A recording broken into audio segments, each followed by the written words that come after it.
Now it's time for the Ingraham Angle's Unreal Real. Now, every once in a while, a scientific journal rears its ugly head to reveal its ugly bias. Now, we saw this hundreds of times during COVID. We're at the forefront of that debate. And now they're entering a new flashpoint: gun violence. Did you know that black-on-black crime is now racist? Well, the Journal of the American Medical Association, AMA, thinks that is the case. Here's CNN uncritically parroting these absurd findings. Mass shootings in major metropolitan areas in the U.S. disproportionately affect black people, and structural racism may play a role. Research at Tulane analyzed data relating to 51 of the largest metropolitan areas and found that in areas with higher black populations, mass shootings are likelier to occur compared to communities with higher white populations. There are also more black people injured and killed.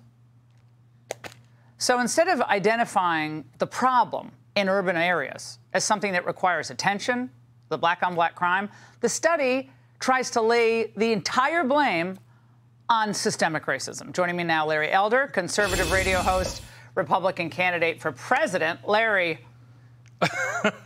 Honestly. Take it away. Well, you know, we just had Gay Pride Month. Maybe it's time for a let's take it easy on the white man month. The sad truth is that 60% of the shootings, the robberies, the homicides in America are committed by black people. The sad truth is half of the homicide victims in America are black, almost all killed by other blacks, as same race crime, murder is the same race crime. Most whites who are killed by other whites. According to the CDC, a young black man aged 10 to 43, I'm not making this up, is 13 times more likely to be murdered than a young white man.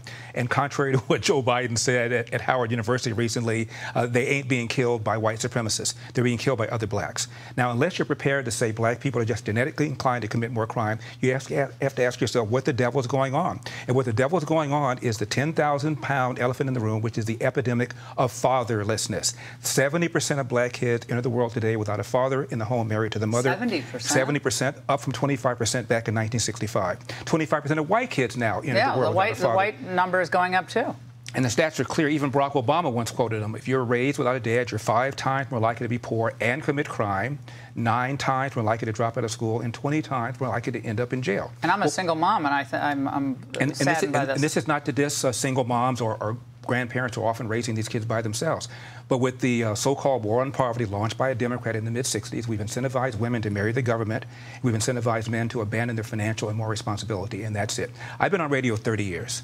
And in 30 years, I've tried to get Jesse Jackson on to talk about these issues. He won't come on. Maxine Waters won't come on. Al Sharpton won't come on. Minister Farrakhan won't come on. But one of these so-called black leaders did, Kwesi Mfume, who at the time was president of the NAACP. Oh, yeah. Before that, he was in Congress. Now he's back in Congress. And I said to him, Mr. Mfume, as between the presence of white racism or the absence of black fathers, which poses a bigger threat to the black community? To his credit, without missing a beat, he said the absence of black fathers. Well, I mean, that's just the truth. That's just the truth. I mean, you can't deny that. Now, Larry, to this point, there was this new study that was flagged in Reason magazine showing a stunning link between a decrease in police presence and stops and an increase in homicides. Now, look at these charts. You're going to see that during the pandemic, police stops significantly slowed, of course, but at the same time, homicides overall surged. And if you look at the specific types, like gun-related homicides, that also spiked, as did gang-related homicides. So, Larry, the BLM riots were responsible for potentially thousands of deaths then? I think so. It's called the George Floyd effect, or the BLM effect. It's a phenomenon of cops pulling back from their normal proactive policing, thereby making it less likely a bad guy's going to be caught, going to be convicted, and going to be incarcerated. And there are so-called excess deaths, and these excess deaths are primarily the black and brown people living in the inner city that the left purports to care about.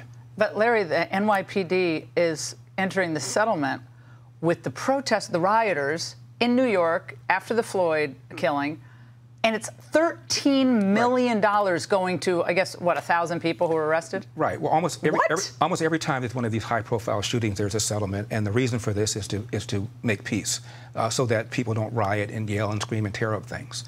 You know, we often talk about Chicago being a violent city. When you look at the per capita homicide rate in St. Louis and in Baltimore is almost 2 times more than in Chicago. They're all run by black mayors. Chicago's on its 2nd consecutive black mayor. And we're talking about structural racism. It's insulting. And if you continue to misanalyze the problem, the solutions are going to be forever elusive. All these kids need mentors. And that's one of the reasons I'm running for president and asking people to go to my website, LarryElder.com. Get me up there on that debate stage next month in Milwaukee. And we're going to talk about this epidemic. And we'd like to see you on the debate stage, Larry. Right, and I haven't seen you since L.A. when we were pounding the pavement there together. It was boiling hot. That's Larry, of course, it's climate change. Larry, great to see you, as always. Structural racism and climate change. Both causes. Both of them, yeah. Hey, Sean Hannity here. Hey, click here to subscribe to Fox News YouTube page and catch our hottest interviews and most compelling analysis. You will not get it anywhere else.